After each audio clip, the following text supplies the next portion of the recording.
बिस्मिल्लाहिर्रहमानिर्रहीम। हजरत अबू हुरैरा রাদিয়াল্লাহু তাআলা আনহু হুজুর সাল্লাল্লাহু আলাইহি ওয়াসাল্লাম থেকে নকল করেন, যখন মৃত ব্যক্তিকে কবরে রাখা হয় তখন যারা কবর পর্যন্ত সাথে গিয়াছিল তারা ফিরিবার পূর্বেই, তারা যে বাড়িতে ফিরে আসে এই ফেরার পূর্বেই ফেরেশতাগণ পরীক্ষা নেওয়ার জন্য হাজির হইয়া যান। পরীক্ষা নেওয়ার দায়িত্ব তাদের, তারা লোকজন সরে আসার সাথে সাথে হাজির। মৃত ব্যক্তি মুমিন হইয়া থাকিলে নামাজ তাহার মাথার নিকটে থাকে, যাকাত তাহার ডান দিকে থাকে। যাকাত মানে দান খয়রাত। রোজা তাহার বাম দিকে থাকে। রোজাকে তো ঢাল বলা হয়, ঢাল কোন হাত দিয়ে ধরে? বাম হাত দিয়ে। অন্যান্য নেক আমল তার পায়ের দিকে থাকে। সব কিন্তু ফেরেশতা আকারে থাকতে, কিসের আকারে দিতে? ফেরেশতা। এইভাবে চতুর্দিক থেকে তাকে ঘিরিয়ে নেয়, কেহ তার নিকটবর্তী হইতে পারে না। ফলে ফেরেশতাগণ দূর থেকেই দাঁড়াইয়া দাঁড়াইয়া প্রশ্ন করেন। ফেরেশতারা কাছে আসতে পারবে না, চারিপাশে সেনাবাহিনী রয়ে গেছে। অগাত্তা ফেরেশতারা কি করে? দূরের থেকে যা জিজ্ঞেস করার আছে জিজ্ঞাসা করে চলে যায়।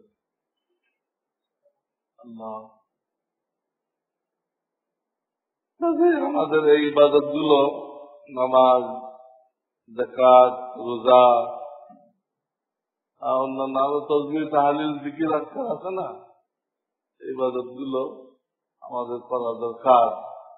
এর জন্য সময় বের করা দরকার। আল্লাহ আমাদেরকে তৌফিক দান করেন।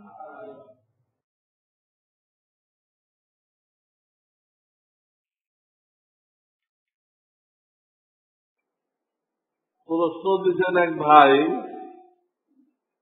পরীক্ষার সময় হলো দুপুর 1টা থেকে 4টা পর্যন্ত। জোহরের নামাজ 1:15 হয়। এখন জোহরের নামাজ কখন, কিভাবে আমরা পড়ব? যদিও মসজিদে 1:15 হয়, কিন্তু টাইম কটায় হয়?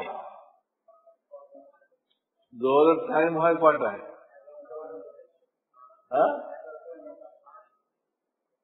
মোটামুটি ধরেন 12টা। মোটামুটি ধরেন জোহরের টাইম হয় 12টায়। তাহলে এসব ছেলেমেলে এরা আশেপাশে যারা আছে এরা কি করুক, 12:30টার দিকে নিজেরা কি করুক, এটা জামাত কায়েম করুক। জামাত কায়েম করে তারপরে পরীক্ষার হলে ঢুকুক। পরীক্ষা তো শুরু হবে 1টা থেকে। স্কুলে যায়, স্কুলে মসজিদ থাকে, স্কুলে কি থাকে? মসজিদ থাকে। সেই মসজিদ তারা 12:30টায় কি 12:15টায় তারা কি করে নেই? জামাত করে নেই।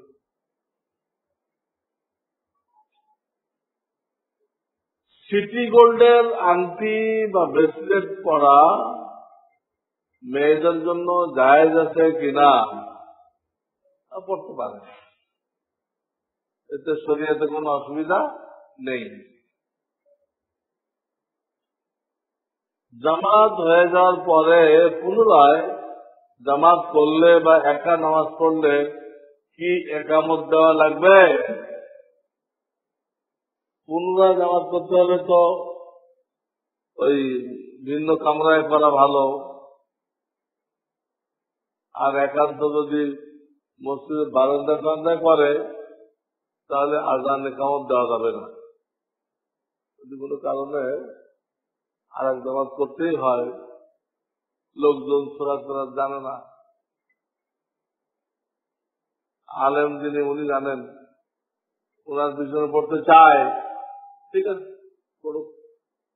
তো সেই ক্ষেত্রে আগের জায়গায় পড়বে না, আগের দিনে জামাত পড়ছে ওই জায়গায় বারান্দা টান্দায় কোন এক কোনায় পড়ে নেবে, কিন্তু আজানও দিবে না, ইকামতও দিবে না।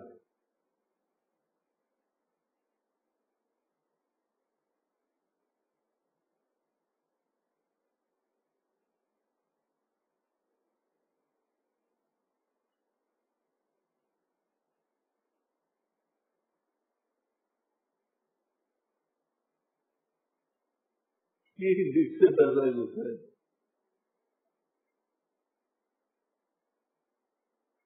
পরিষ্কার লিখলে হতো।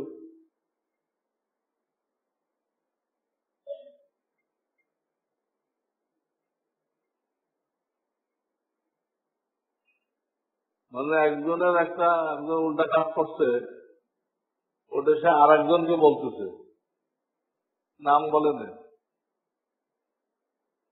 তার নাম কোন এক লোকের কাজ করছে। কিন্তু কথা বলার সময় ওই অন্যায়কারীর চেহারাটার সামনে বাড়ছে, গিবত হলো কিনা। নাম বলা পর্যন্ত গিবত হবে না, তো নাম না বলবে, চেহারা ভাসলেও কি হবে না, গিবত হবে না। গিবত হয় যখন একটা লোকের ইজ্জত নষ্ট করা হয়।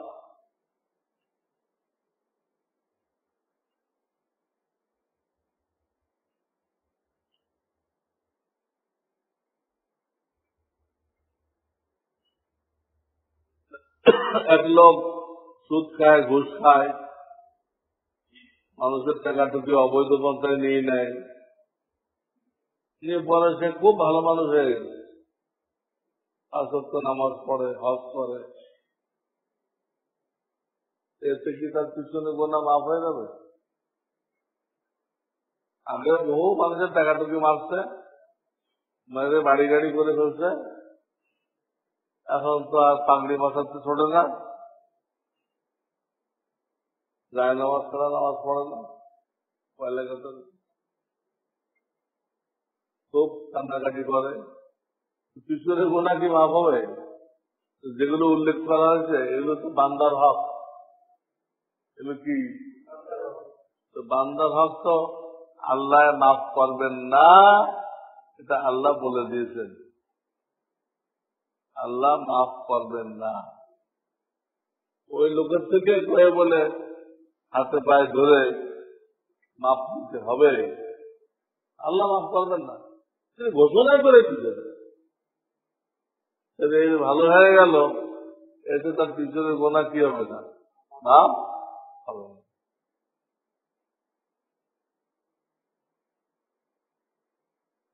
অমুসলিম কোন মানুষের রক্ত মুমূর্ষ মুসলিম রোগীকে দেওয়া যাবে কিনা? যাবে। মুসলমান রোগী মুমূর্ষ অবস্থা, এখন তার ব্লাড গ্রুপে যে রক্ত পাওয়া যেতেছে ওটা একটা অমুসলিমের কাছে পাওয়া যেতেছে, এই মুহূর্তে মুসলমানের কাছে পাওয়া যেতেছে না, ওটা নেওয়া যাবে কিনা? ওটা নেওয়া শরিয়াতে যায়, শরিয়াতে যায়।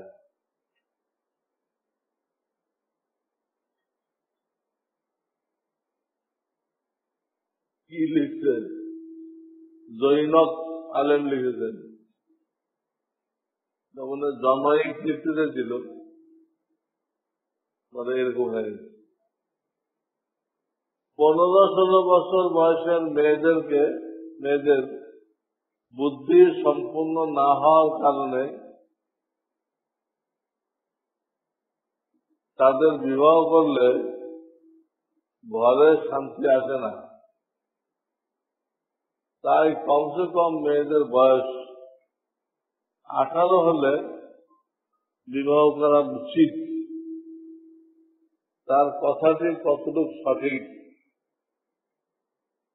এটা শরীয়তের কোনো কথা না, এটা আল্লাহর দুশ্মন যে এনজিও আছে, আল্লাহর দুশ্মন যে এনজিও আছে না, এই বিরাট ফেরাট আশা কি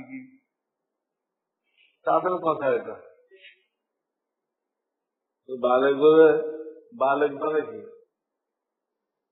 বালেগের অর্থ তো সে একটা স্টেজে পৌঁছে গেছে, পরিপক্ক হয়ে গেছে।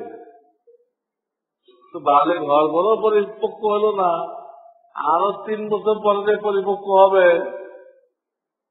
তাহলে আগে আল্লাহ বালেগ করলো কেন? 18 বছরে বালেগ করতো, 18 বছরে বালেগ করতো। হ্যাঁ, এই জন্য নবী আলাইহিস সালাম বেশি বয়সের মেয়েদেরকে বিবাহ করতে বলেন নাই। কম বয়স যারা সবে মাত্র বালেগা হলো, এই টাইপের মেয়েদেরকে বিবাহ করতে উৎসাহিত করছে। বুঝছেন? একজন সাহাবী বিধবা বিয়ে করছিল, ওটাও জায়েজ আছে। হুজুর তাকে প্রশ্ন করলেন, তুমি কুমারী বিয়ে করলে না কেন? সে তোমার সাথে হাসি মজা করতো, তুমিও করতো, আনন্দ হইত। এটা বৈবাহিক জিন্দিগি যারা উদ্দেশ্য, তুলাইবুকা ও তুলাইবুহা, তুমি তার সাথে তো হাসি খুশি করতে, সেও একটু করতো। আর এরকম একটা মুরব্বী লয়ে আসে, বয়স বেশি হয়ে যাওয়া তো মুরব্বী হয়ে যায়, তার সাথে কে হাসি করতে পারবে? আপন জ্ঞান হয়ে যায়, হাসি কাটতে কথা দেয়, এরকম কম বয়সে আনতে হবে। এই হাদিস দ্বারা বোঝা গেল ওই কথাটা ঠিক না। আমি ইসলামী ব্যাংকে কর্মরত, আমাদের প্রভিডেন্ট ফান্ডে প্রতি বছর যে লাভ দেওয়া হয় তা এইভাবে যে কর্মচারীদের নিকট থেকে কর্তনকৃত ও ব্যাংক কর্তৃক সমপরিমাণ জমাকৃত টাকা ফিক্সড ডিপোজিট করে রাখা হয় এবং এর কিছু টাকা দিয়ে শেয়ার ক্রয় করা হয়। ফিক্সড ডিপোজিট এর পরিচালনা ও লাভ দেওয়ার পদ্ধতি ব্যাংকের অন্যান্য গ্রাহকদের ফিক্সড ডিপোজিটের নেয়। এই লাভ গ্রহণ করা জায়েজ হবে কিনা? এ তো আপনি শাখায় চলে গেলেন, কোথায় চলে গেলেন? গোড়ায় আসতে হবে। আপনার ইসলামী ব্যাংকটা ইসলামী কিনা, ইসলামী ব্যাংকটা ইসলামী কিনা, না শুধু লেভেল সাইনবোর্ড লাগানো হয়েছে, স্টিকার লাগানো হয়েছে? ইসলামের স্টিকার লাগালে ইসলাম হয় না। কাজ ইসলামী হইতে হয়। আমার দেশে কোন ইসলামী ব্যাংক নেই, এগুলো নাম তো দেখতেছেন, এগুলো নাম তো রেবার লেনদেন করে, এটা সই না।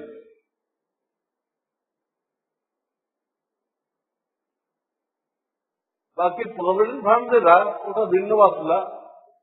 ওটার মাসলা হলো এটা যদি বাধ্যতামূলক হয়, বাধ্যতামূলক,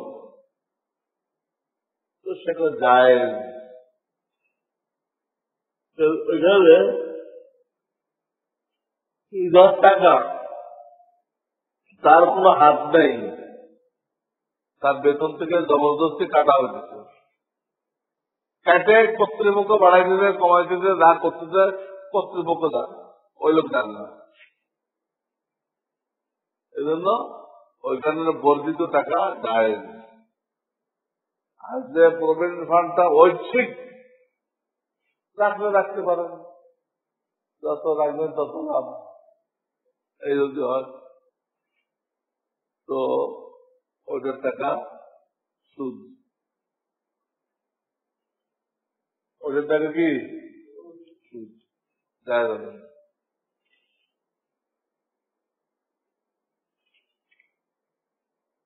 মুফতি জসিমউদ্দিন রহমানী সম্পর্কে জানতে চাই। শায়েখ রহমান তো ছিলেন, শায়েখ রহমান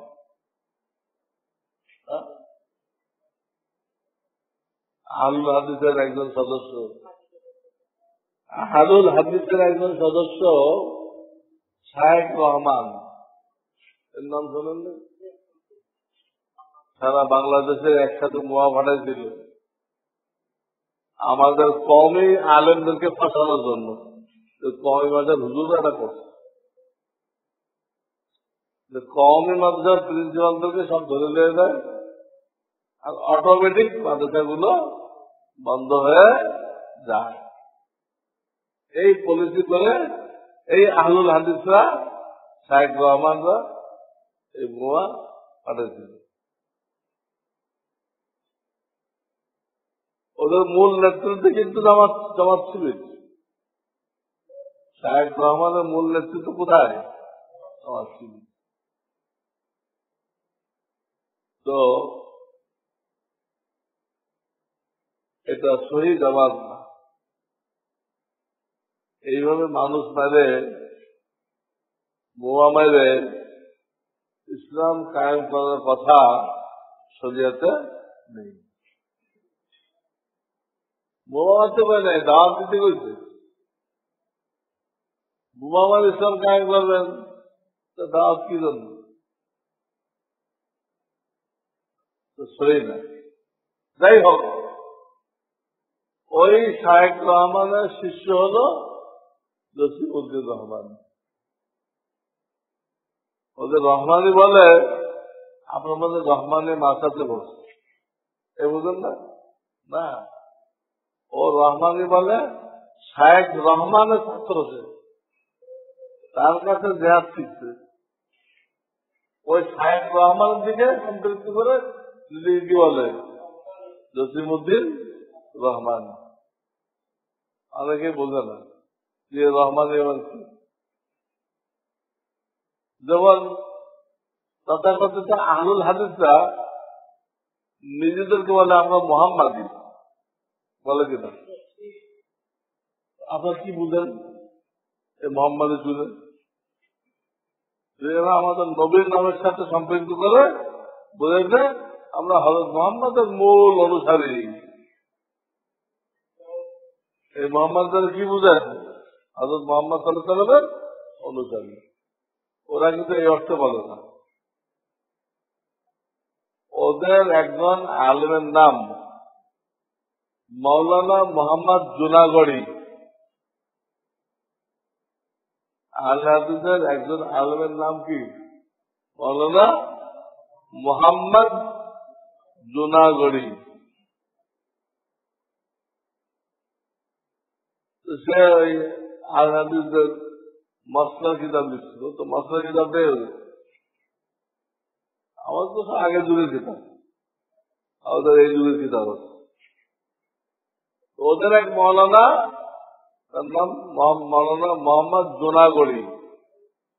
ওই মোহাম্মদের দিকে সম্পৃক্ত করে ওনাদের কি বলে মোহাম্মদি। ওটাও ধোকা। জসিমউদ্দিন রহমানি, এটাও ধোকা। তো জামিয়া রহমানিয়া রহমানি না, এটা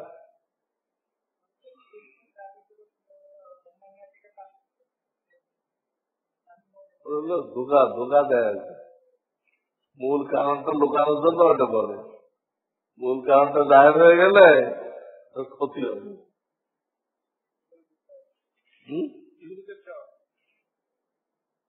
সুবহানাল্লাহি ওয়া বিহামদিহি, আল্লাহুম্মা সাল্লি আলা